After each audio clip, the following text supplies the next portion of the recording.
Romanos, capítulo 12, versículo de 1 a 8.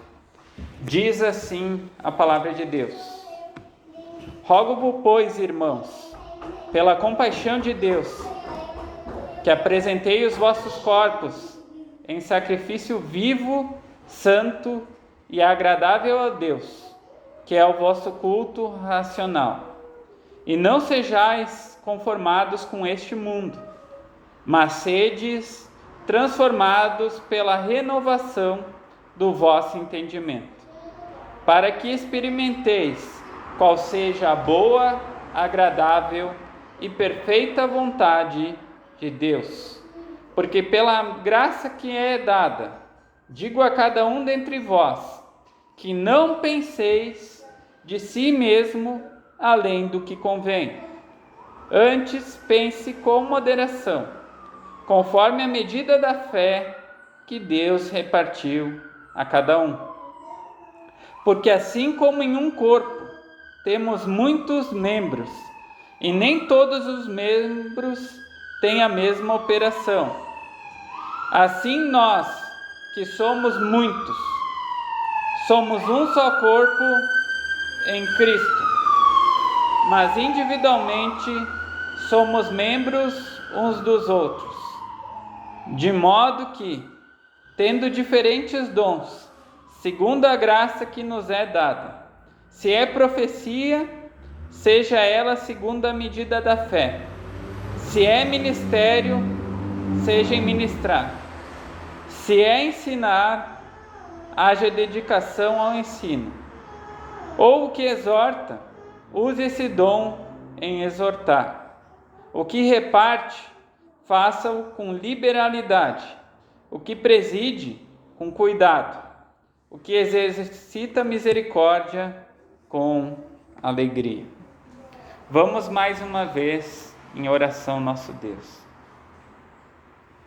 Pai, queremos mais uma vez te pedir, te clamar, que teu Espírito Santo ilumine a nossa mente, para que possamos compreender essas verdades aqui, relatadas e escritas por Paulo, que nós temos aprendido muito ao longo dessa série em Romanos, e agora chega um momento muito importante.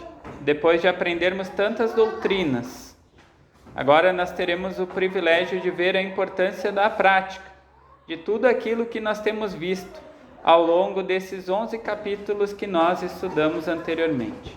Por isso queremos te pedir que o Senhor venha falar conosco e nos dar a compreensão correta. Te pedimos também, ó Pai, que o Senhor me use, apesar das minhas falhas, limitações, e que o teu nome possa ser honrado e glorificado no nosso meio. É isso que nós te pedimos e te agradecemos. Em nome do Senhor Jesus Cristo. Amém. O título da mensagem essa manhã é A Vida Transformada pelo Evangelho. Como nós temos estudado ao longo desses longos meses, ao longo de toda a carta de Romanos, nós aprendemos muitas doutrinas.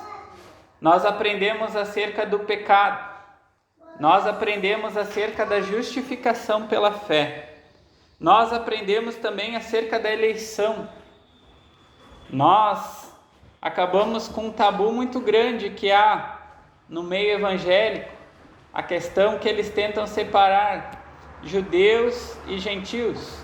Nós vimos que Paulo combate isso e mostra que Deus elege pessoas de diferentes nacionalidades, pessoas de diferentes lugares, diferentes línguas, e esse é o nosso Deus que faz grandes coisas.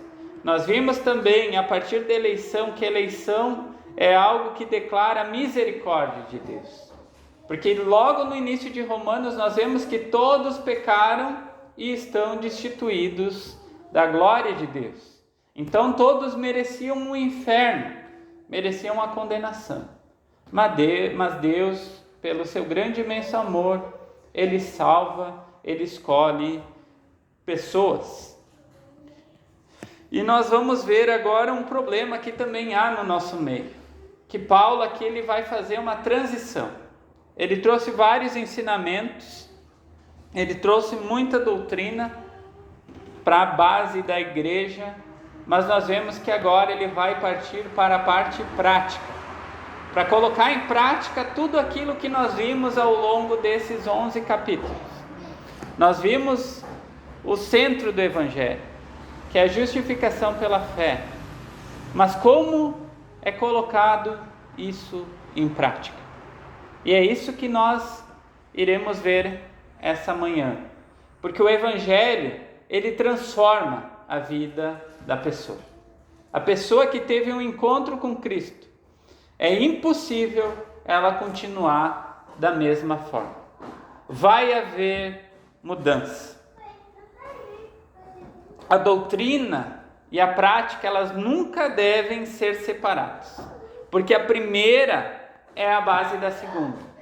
Por isso aquela frase que eu já usei algumas vezes: não adianta ter a ortodoxia, o conhecimento, a doutrina correta, sem uma prática, a ortopraxia correta.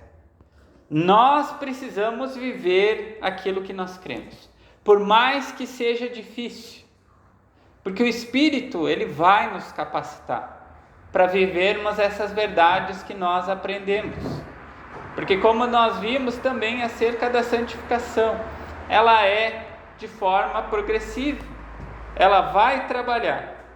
Mas essa manhã nós iremos ver 3 aspectos práticos do que o Evangelho faz na vida do cristão.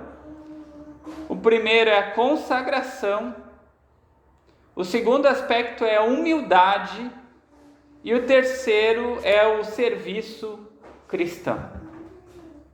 Nós vamos ver aqui esses 3 aspectos que são utilizados por Paulo para mostrar a mudança que o Evangelho faz na vida do cristão. E eu quero que os irmãos atentem agora ao verso de número 1 e verso de número 2, que aí nós iremos ver a importância da consagração. O apóstolo Paulo diz assim: rogo-vos, pois, irmãos, pela compaixão de Deus, que apresentei os vossos corpos em sacrifício vivo, santo e agradável a Deus, que é o vosso culto racional. E não sejais conformados com este mundo, mas sedes transformados pela renovação do vosso entendimento, para que experimenteis qual seja a boa, agradável e perfeita vontade de Deus. Então nós vemos aqui um chamado à consagração. E como nós percebemos isso? Logo no início diz: rogo-vos, pois, irmãos, pela compaixão de Deus. Paulo começa com um apelo à consciência. Ele não faz como muitas religiões fazem, que é utilizar um fardo legalista. Paulo motiva pelo Evangelho. Ele diz: rogo-vos, pois, irmãos. O pior erro que nós podemos fazer no início da caminhada cristã com os novos convertidos é colocarmos um monte de regrinhas que devem ser seguidas e fazer com que essas pessoas sigam um fardo que nem o próprio Senhor Jesus Cristo colocou. E todas as religiões aí fora que não são a verdadeira, elas fazem isso. Elas querem aprisionar as pessoas. Elas querem colocar as pessoas em fardos que o nosso próprio Senhor Jesus Cristo nunca colocou. Mas nós vemos que o apóstolo aqui, que também era cheio de misericórdia, de compaixão, ele começa: rogo-vos, pois. O pois liga esse chamado à graça exposta nos capítulos anteriores. Porque nós vimos nos capítulos anteriores acerca da eleição de Deus, acerca também dos frutos da justificação por fé. Que o primeiro, que é muito importante, é a paz com Deus, coisa que o mundo aí fora não pode oferecer. Saber que a minha dívida foi paga por meio do sacrifício, da vida perfeita do Senhor Jesus Cristo. E esse sentimento é algo inexplicável. Minha dívida foi paga. Estou em paz com Deus e por isso posso me relacionar com Deus. Por meio de Cristo, posso colocar minhas petições diante de Deus. Por meio de Cristo, eu posso agradecer, honrar a Deus, porque a minha dívida foi paga. Uma dívida incalculável. Por isso, nós devemos lembrar que a verdadeira santidade é fruto da compreensão da graça. Por isso, eu falei até anteriormente que nós não podemos separar a justificação da santificação. Aquele que foi justificado pela fé, ele será santificado. Porque Deus que começou a boa obra, ele há de completar. Então, quem compreende as boas novas de salvação, quem há um arrependimento genuíno e fé na obra e nos méritos do Senhor Jesus Cristo, essa pessoa vai ter uma vida transformada. Ela vai ser santificada. O cristão que contempla a cruz jamais será o mesmo. E nós podemos ver isso. E nós já estudamos essa passagem no passado sobre o ladrão da cruz. Quando ele olhou para o Senhor Jesus Cristo, quem ele era? O Messias prometido, o Filho unigênito de Deus. Aquela mudança foi instantânea. Um homem que há pouco tempo blasfemava juntamente com o outro, ele passa a defender a honra do Senhor Jesus Cristo. Ele passa a mostrar que ele sim merecia aquela morte terrível, mas que o Senhor Jesus Cristo não, que ele era o sacrifício pelos pecados daquele homem e daqueles que haveriam e que já creram no Senhor Jesus Cristo. E o pedido desse homem é um pedido de humildade. Senhor, lembra-te de mim quando entrares em teu reino. Por isso, quando nós olhamos para a cruz, quando nós olhamos para o Senhor Jesus Cristo, isso traz muitos sentimentos em nós.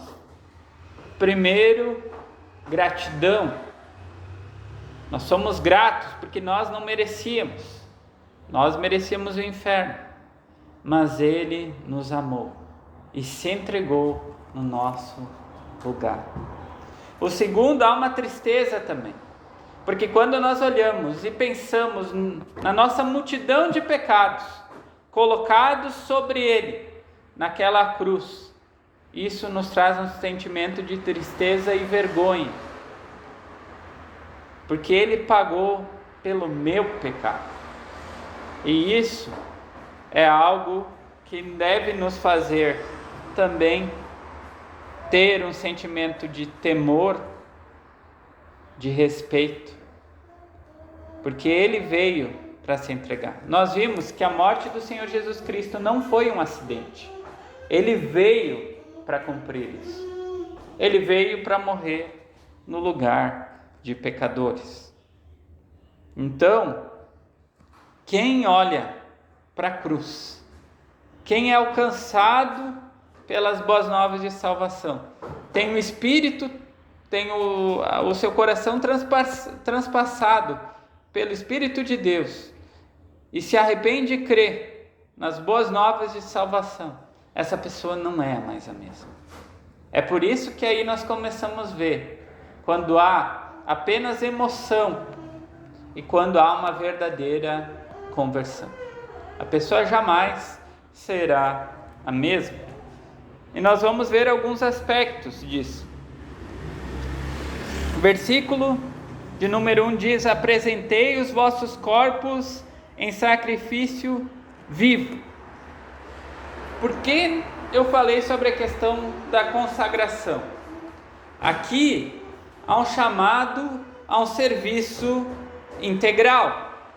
No Evangelho de Mateus, ele diz que se alguém quiser vir após mim, negue-se a si mesmo, tome a sua cruz e siga-me.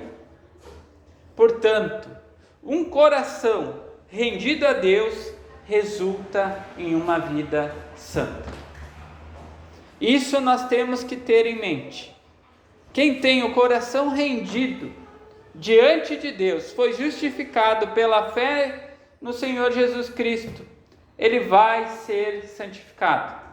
Ele vai ser todo dia trabalhado, disciplinado, provado, para que ele cresça em santidade.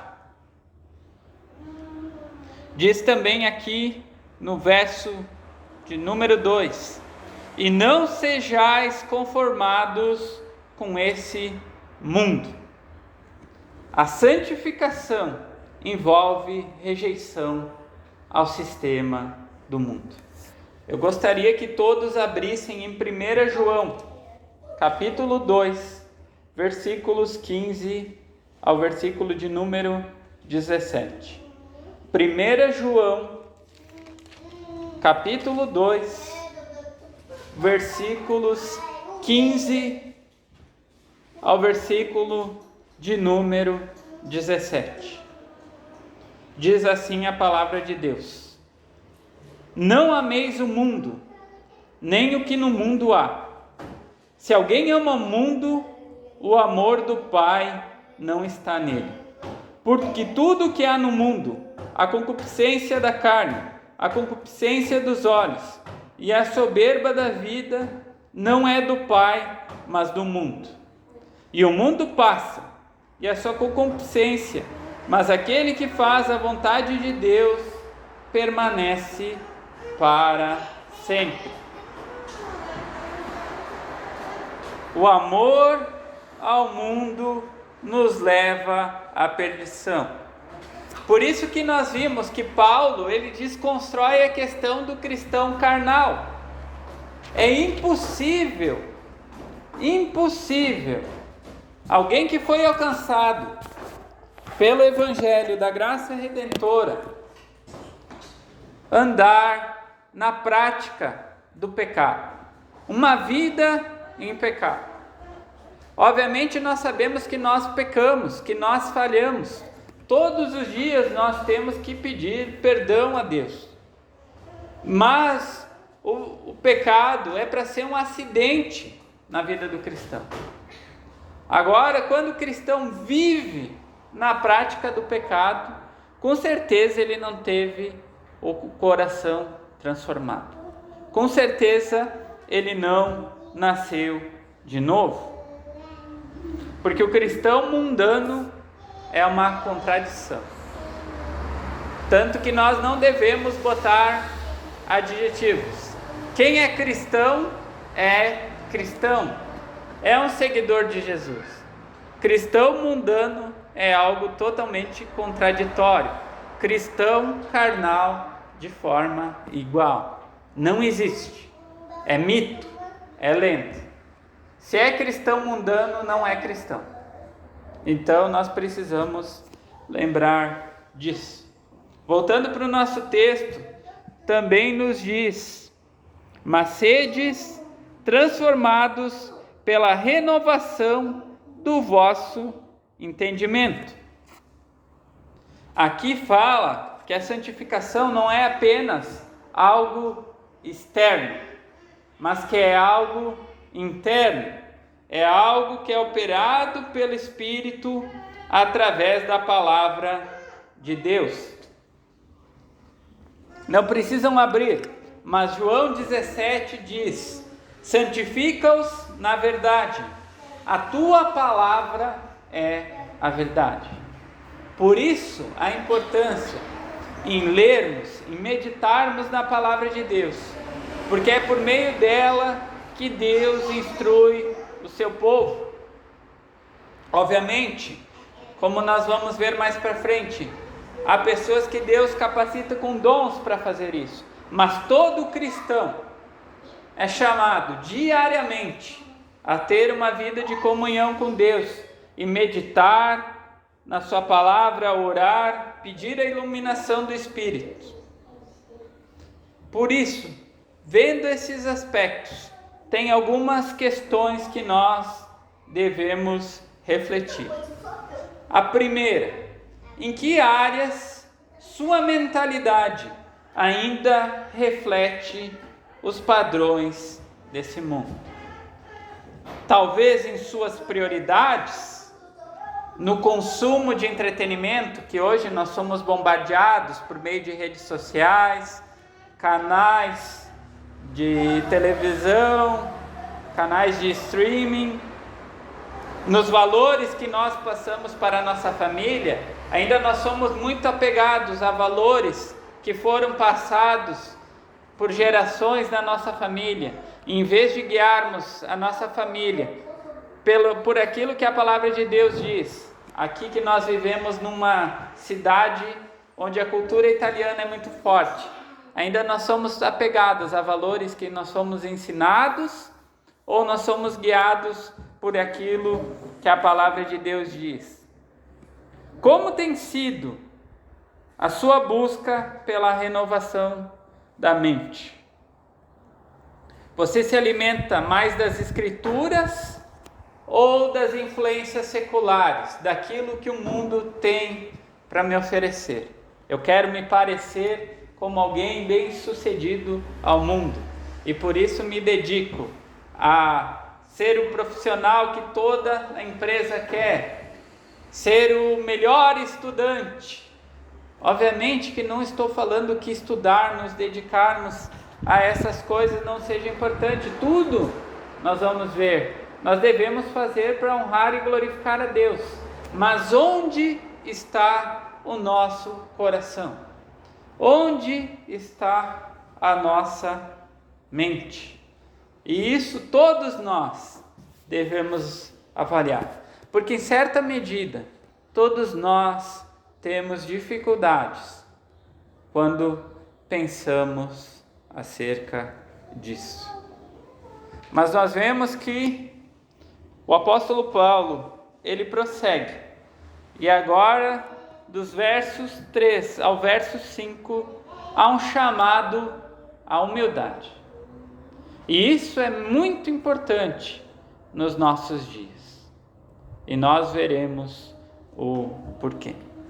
Diz assim no verso 3 ao verso de número 5: Porque pela graça que me é dada, digo a cada um dentre vós, que não pense de si mesmo além do que convém.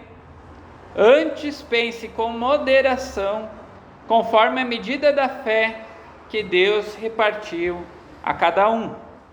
Porque assim como em um corpo temos muitos membros, e nem todos os membros têm a mesma operação, assim nós, que somos muitos, somos um só corpo em Cristo, mas individualmente somos membros uns dos outros.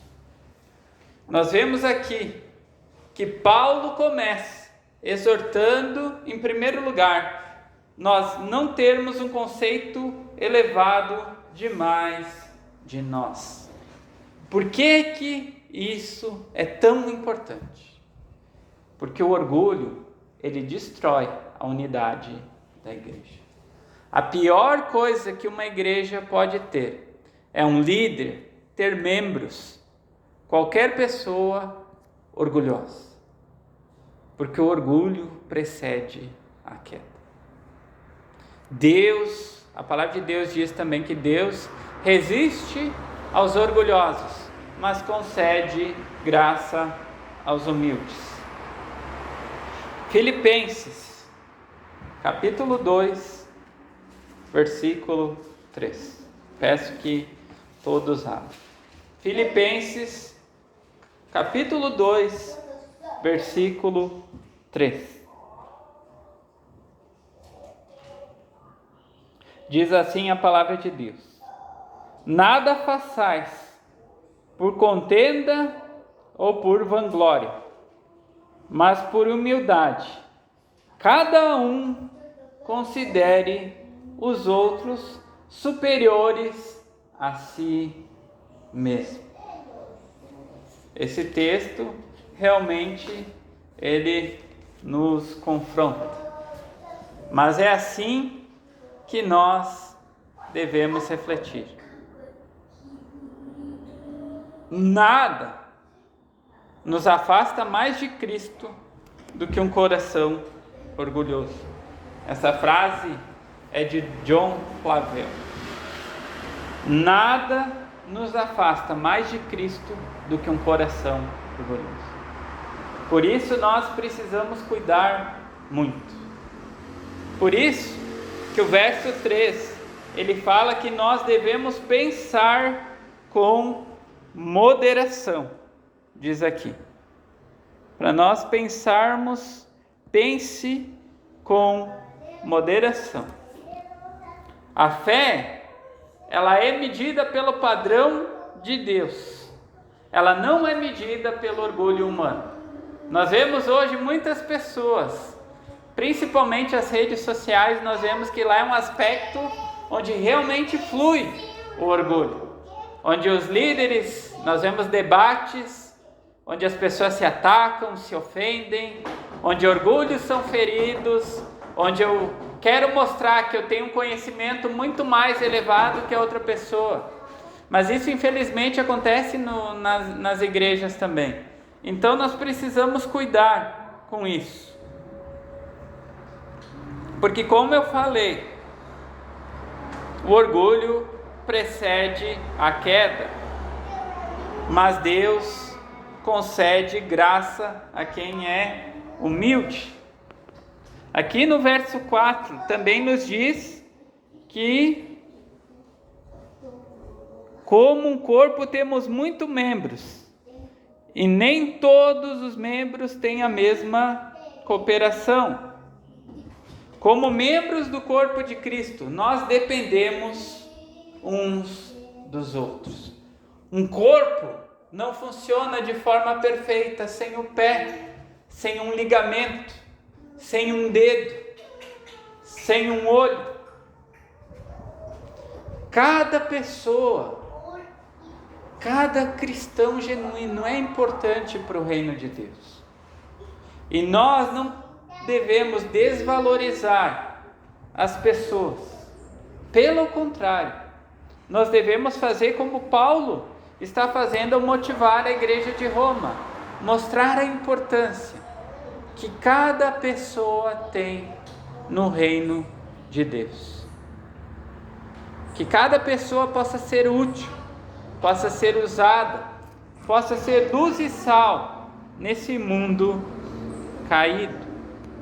O verso 5 nos diz também que somos membros uns dos outros.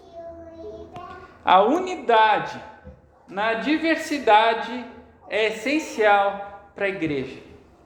Por isso é tão importante pessoas diferentes. Por isso nós não vamos ser todos iguais. Vai haver sim, às vezes, situações que nós iremos pensar diferente. E isso faz parte. Isso faz parte. Nós viemos de ambientes diferentes, culturas diferentes, culturas familiares. Nós somos ensinados, que nem eu falei anteriormente, a questão que nós devemos nos apegar à palavra, porque cada um de nós fomos ensinados de forma diferente pelos nossos pais. E por isso, nós precisamos cuidar e termos paciência uns com os outros. Porque nem sempre a maneira que eu quero fazer determinadas as coisas vai ser a maneira que outras pessoas vão fazer. E nós precisamos ter paciência. E por isso é importante nós olharmos mais uma vez para mais uma epístola de Paulo, a carta aos Efésios, capítulo 4, versículo de número 16.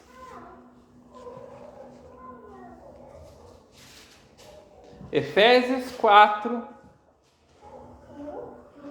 versículo 16.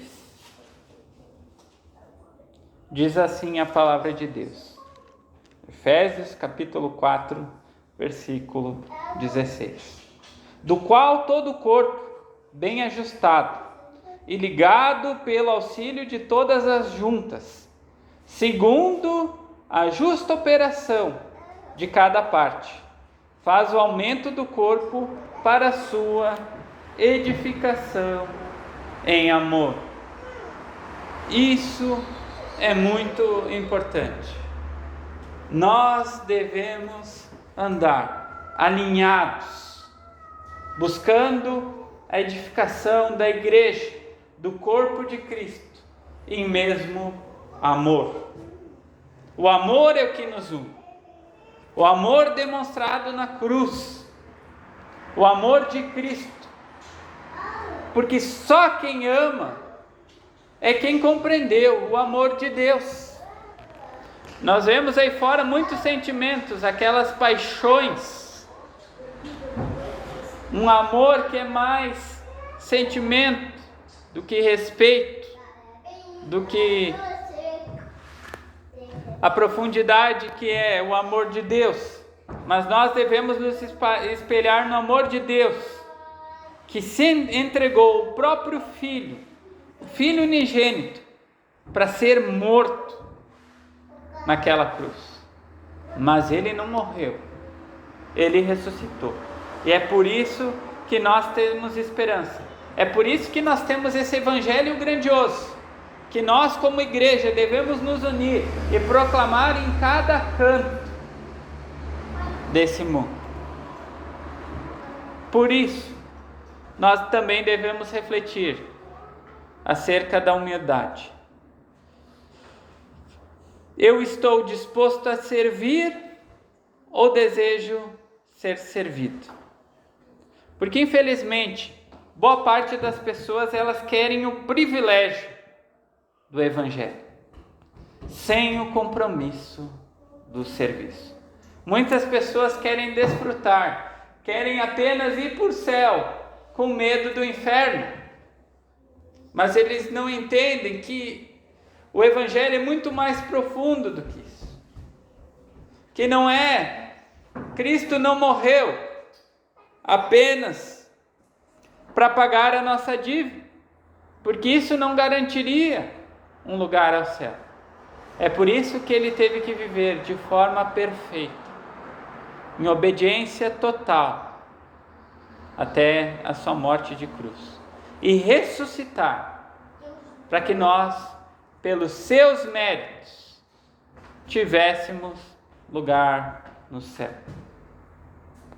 O orgulho muitas vezes ele se manifesta de forma sutil. E aqui tem perguntas que podem fazer nós avaliarmos isso. Eu me entristeço quando eu não recebo reconhecimento, quando eu não sou reconhecido. Como é que eu me sinto?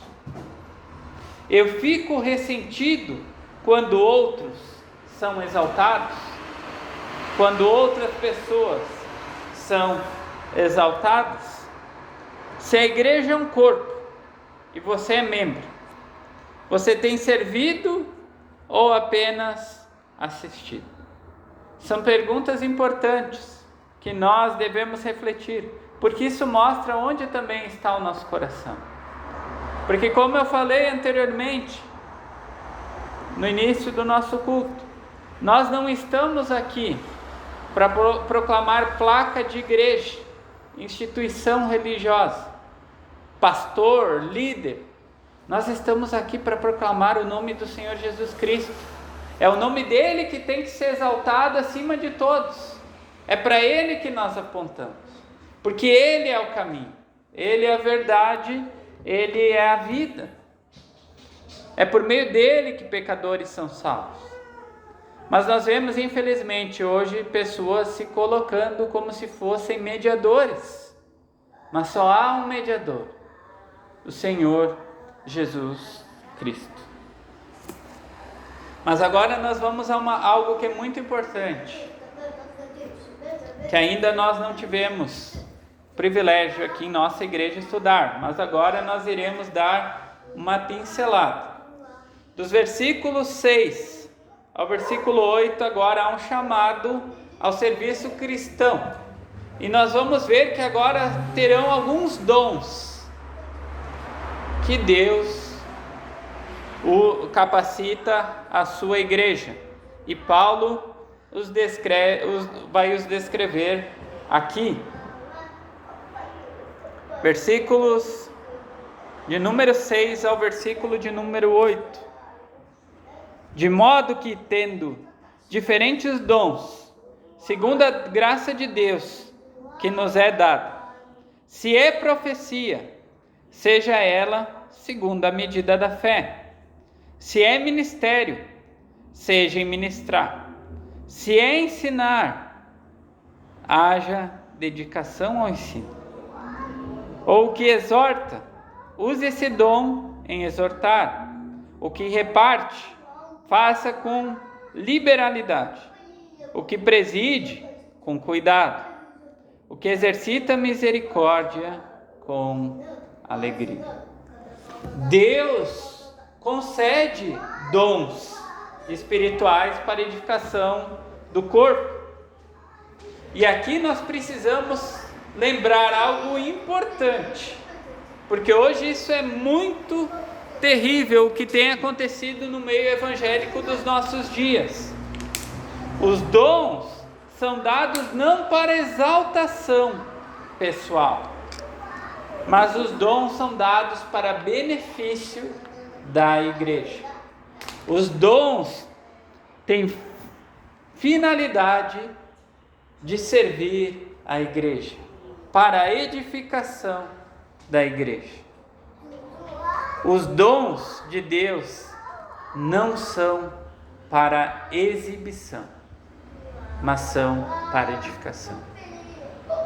E infelizmente, muitos aqui sabem e têm visto isso, que muitas pessoas alegam ter dons para se exibir, para se mostrar, como fonte de lucro. Infelizmente, isso é uma realidade crescente no nosso meio. Há até denominações que valorizam muito mais dons do que outros. E dons que nós, como reformados, cremos que cessaram. Nós vemos igreja onde, se a pessoa não tem o dom de língua, não pode exercer determinada função. E a língua não é a língua bíblica, idiomas, mas é labachúrias. São palavras desconexas, sílabas. E isso é algo muito triste, porque eles não compreendem nem mesmo o significado que tinha aquilo.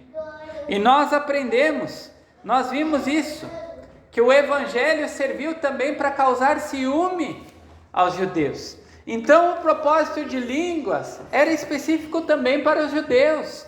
Eles verem pessoas de diferentes lugares serem alcançadas pelo evangelho e proclamarem e levarem a outros lugares. Paulo mesmo não fundou a igreja de Roma, mas o evangelho chegou até lá. Então nós precisamos cuidar com isso. E nós já vamos começar por um dom específico, que também é muito tratado de forma diferente nos nossos dias. Diz aqui: se é profecia, seja ela segundo a medida da fé. Nós sabemos que no Antigo Testamento, o dom de profecia, quem era o profeta legítimo de Deus? Havia sim profecias relacionadas ao futuro, mas era o próprio Deus que as dava. E elas eram infalíveis. Elas não eram essas profetadas, essas adivinhações de hoje. E se nós trazermos o dom de profecia que os apóstolos também tinham, e nós vemos isso, eles falando acerca do futuro também. Esse dom cessou. Mas nós vemos que hoje tem o dom de pregação, que poderia ser muito equiparado a isso. Só que o dom da pregação, ele deve estar alinhado à doutrina bíblica. Nós vemos hoje o quão difícil é escutar uma mensagem bíblica na internet. Nós vemos tantos pregadores, milhares, mas muitos exaltam a si mesmos, muitos distorcem o texto, muitas pregações sem o mínimo de conhecimento bíblico, teológico, hermenêutico, e isso é algo terrível, traz um estrago à igreja. Mas nós vemos que Paulo escreveu na carta a Timóteo, 2 Timóteo 4, versículo 2, como deve ser exercido a pregação nos nossos dias. 2 Timóteo, capítulo 4, versículo 2. Diz assim a palavra de Deus: que pregues a palavra, instes a tempo e fora de tempo, corrijas, repreendas, exortes com toda a longanimidade e doutrina. É assim que deve ser exercido a pregação nos nossos dias. Ela deve ter uma doutrina bíblica. Ela deve ser fundamentada na palavra de Deus. E ela deve instruir, exortar, ensinar. Nós vemos que aqui no verso 7 também nos é dito: ministério seja em ministrar. Servir na igreja, obviamente, é um privilégio, não deve ser um fardo.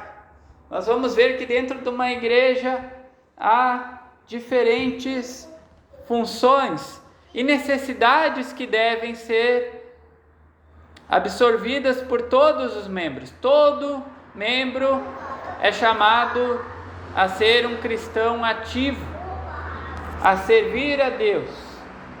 Obviamente nós estamos no início, mas nós já iremos iniciar o evangelismo nas ruas. Nosso objetivo também é ter uma EBD evangelística. Nós temos o culto de oração. Nós temos propriamente as necessidades da igreja, que nós vamos ver logo mais agora descendo o dom também,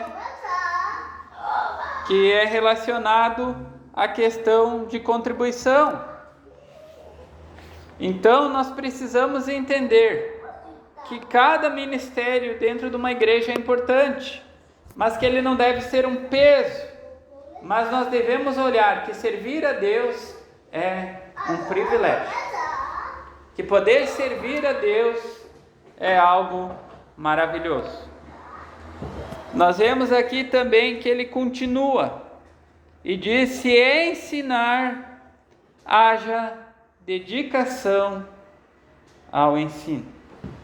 Obviamente a igreja precisa de mestres fiéis às escrituras, e hoje é algo muito carente no Brasil, porque boa parte desses mestres são falsos mestres, porque eles não são fiéis às escrituras, eles não estão nem preocupados. Nós vemos até mesmo falta de temor com mensagens que são pregadas.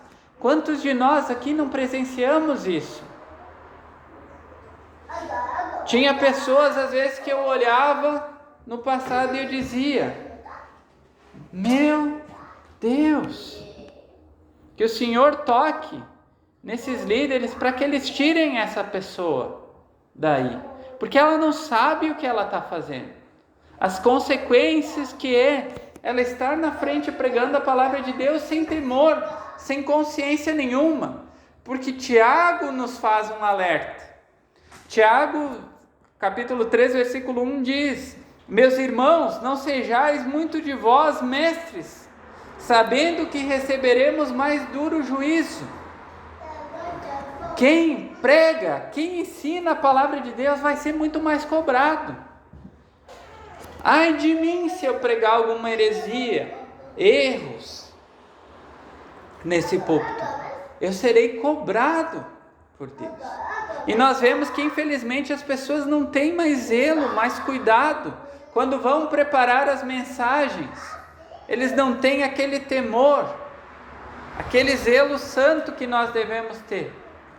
Oração, porque se o Espírito Santo não falar, não adianta nada.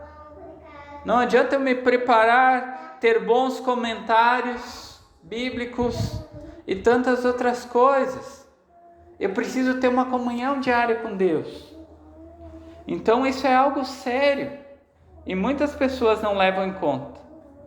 E nós vemos hoje a internet tem dado voz a neófitos, a pessoas que não têm a mínima condição de ensinar e querem ser mestres dos outros, querem arrebanhar todos os rebanhos. E infelizmente querem usar o ensino como fonte de lucro, não para fazer o nome de Cristo exaltado, mas para fazer o seu nome exaltado e ter seguidores.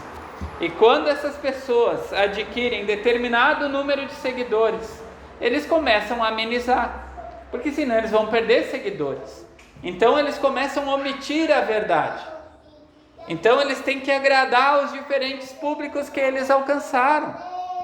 Então eles deixam de pregar a palavra de Deus. E isso é algo terrível.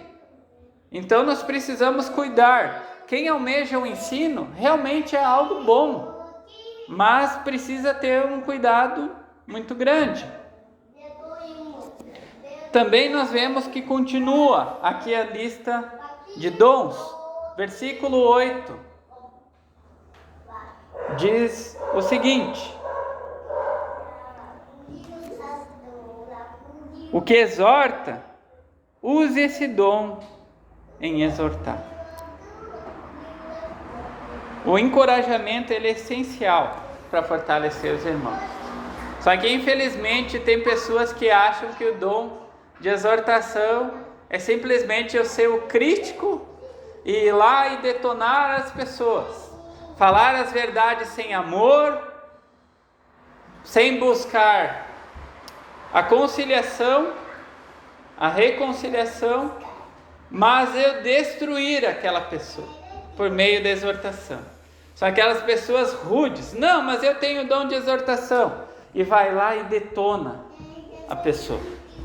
Em vez de fazer críticas construtivas, são críticas destrutivas, para colocar aquela pessoa lá embaixo, para desestimulá-la. Mas nós não vemos os discípulos, os apóstolos, os cristãos verdadeiros fazendo isso. Eles buscam sempre a união, a paz, a unidade. Eles não vão procurar causar destruição, divisão dentro da igreja. Por isso, quem tem o dom de exortar deve usar esse dom, mas com cuidado. E visando, como nós vimos, como todos os outros dons são, para a edificação, não para se exibir. Outro dom que é citado aqui: o que reparte, faça-o com liberalidade. Aqui nós falamos sobre a questão da generosidade, a mordomia cristã dos bens. A mordomia cristã, ela reflete um coração transformado. Eu quero que todos abram lá em 2 Coríntios, capítulo 9, versículo 7. 2 Coríntios, capítulo 9, versículo 7.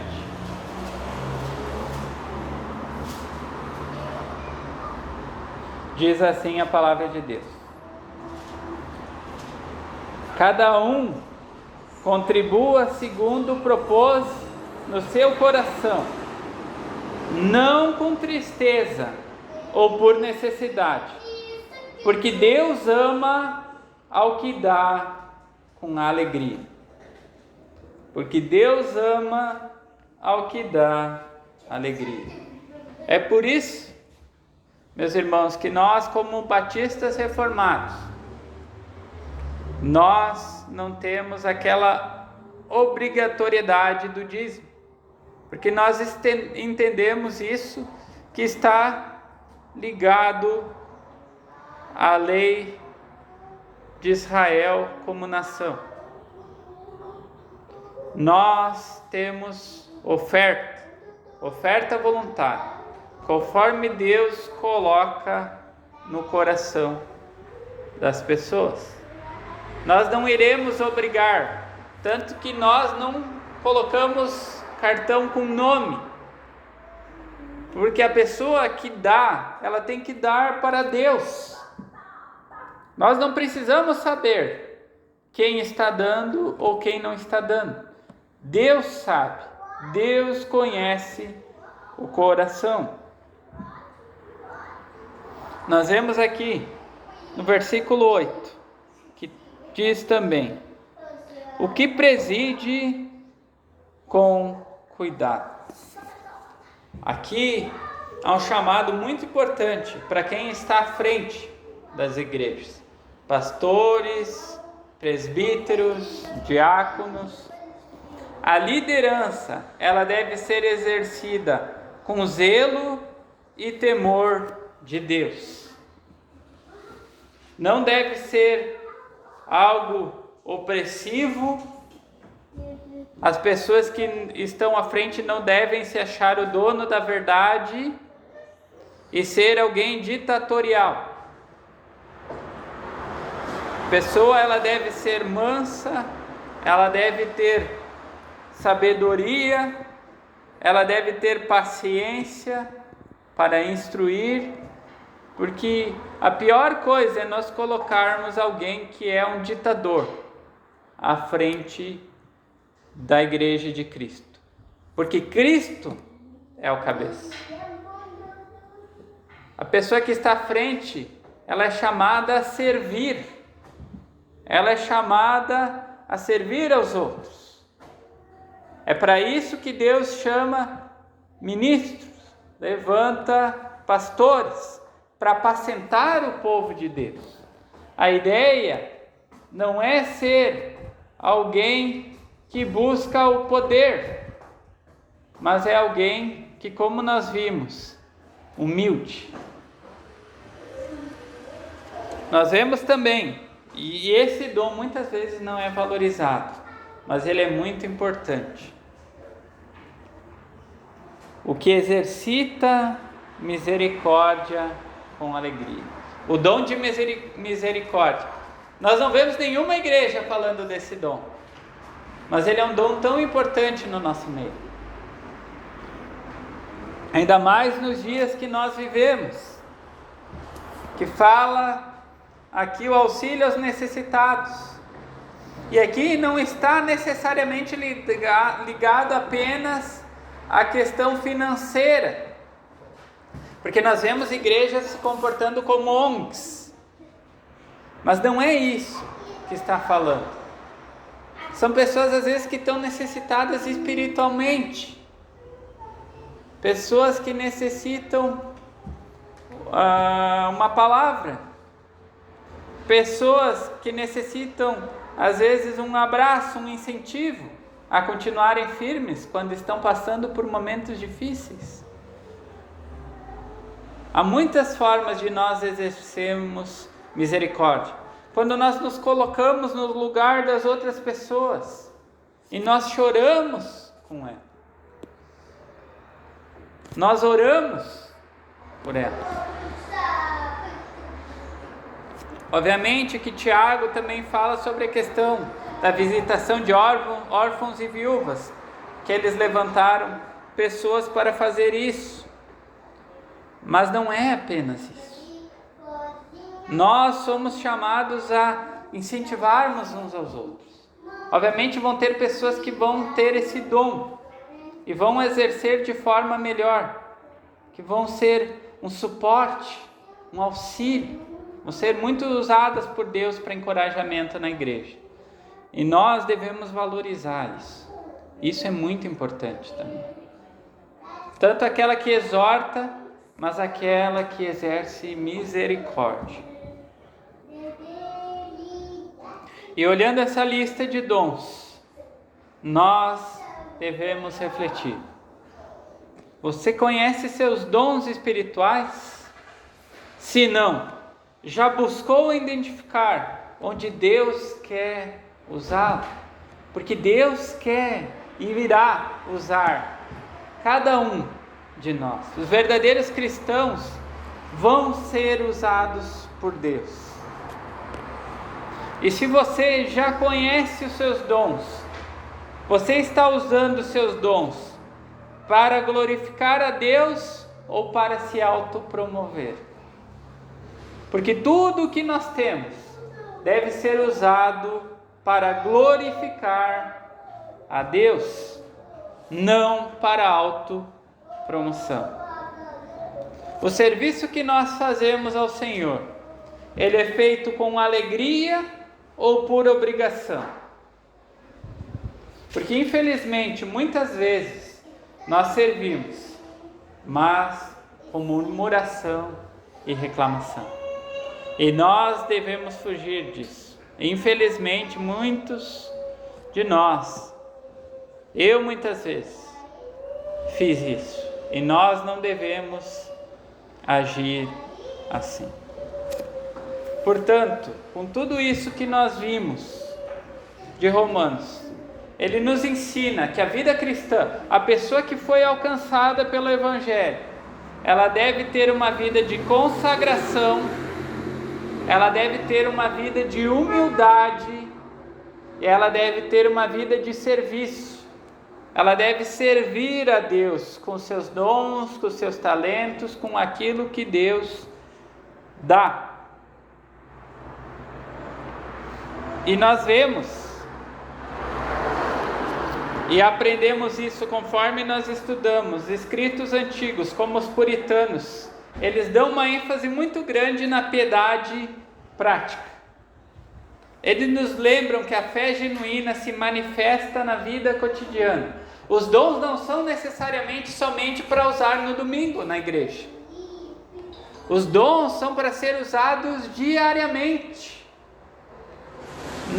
Por meio dos nossos relacionamentos, no nosso ambiente de trabalho, na nossa casa.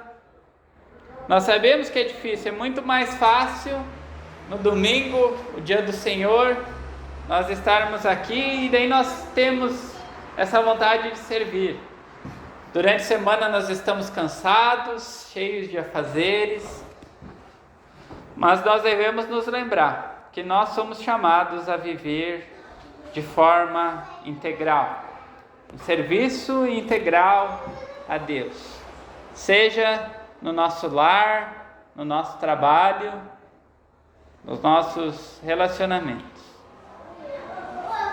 Para encerrarmos, eu gostaríamos que nós abríssemos a palavra de Deus em Tiago, capítulo 2, versículo de número 26. Tiago, capítulo 2, versículo de número 26.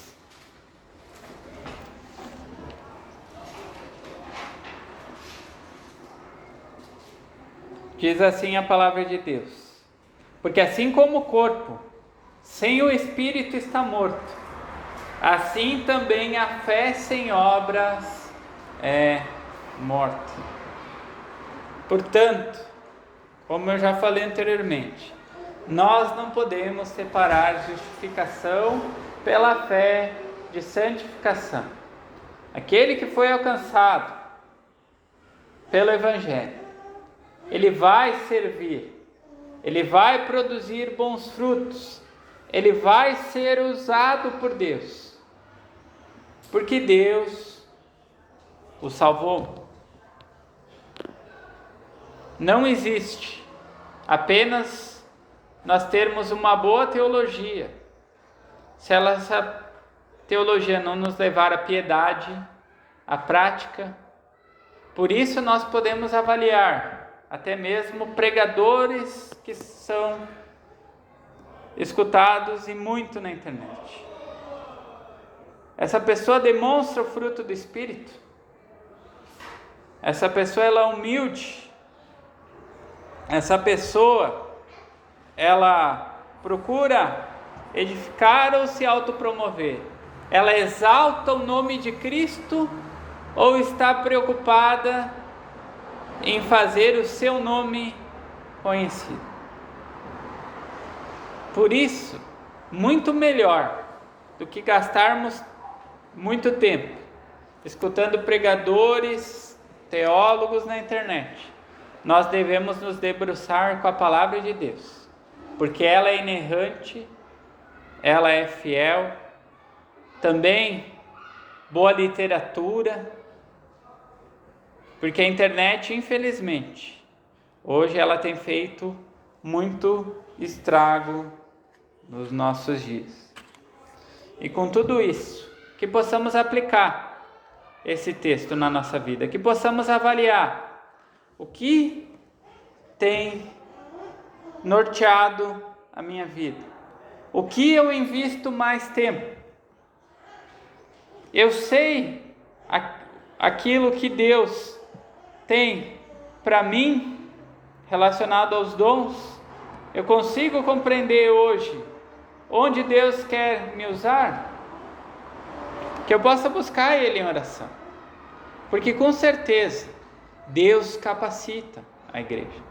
Não é uma pessoa específica na igreja que tem todos os dons. Cada pessoa é importante, cada um aqui, e Deus irá capacitar para cumprir aquela boa obra. E nós devemos nos lembrar que essa caminhada que nós seguimos, essa peregrinação, ela deve ser vivendo para a glória de Deus e para a edificação do corpo de Cristo. Que Deus nos abençoe e nos ajude a vivermos uma vida integral a Deus. Que possamos dedicar tudo que temos, tudo que somos, para que o nome de Cristo possa ser honrado e exaltado em nossa cidade. Nós iremos agora entoar um último hino